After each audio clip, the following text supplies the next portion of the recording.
ستيفان روستي من 1891 إلى 1964، أو ستيفان روستي باللاتينية ستيفن روستي، كان ممثلاً مصرياً من مشاهير نجوم السينما الأبيض والأسود المصرية. اشتهر في أدوار الشرير الظريف. معلومات شخصية: الاسم بالكامل ستيفانو دي روستي. تاريخ الميلاد 16 نوفمبر 1891. محل الميلاد إيطاليا. تاريخ الوفاة 22 مايو 1964. محل الوفاة القاهرة.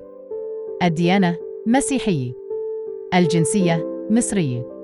المؤهل الدراسي: تخرج من المعهد العالي للفنون المسرحية. المهنة: ممثل ومخرج ومؤلف. الحالة الاجتماعية: متزوج من مارينا، إيطالية الجنسية. اللغات التي يجيدها: العربية، الفرنسية، الإيطالية. قصة حياته: ولد ستيفان روستي لأب نمساوي كان يعمل سفيراً للنمسا في القاهرة وأم إيطالية. عاش في فيينا حيث تعرف والده على والدته في روما وتزوجها. بعد انفصال والديه انتقل للعيش مع والدته في مصر والتحق بمدرسة رأس التين الابتدائية. بدأ مشواره الفني في إيطاليا حيث عمل مترجماً وممثلاً ومساعداً في الإخراج. عاد إلى مصر وبدأ مشواره السينمائي هناك.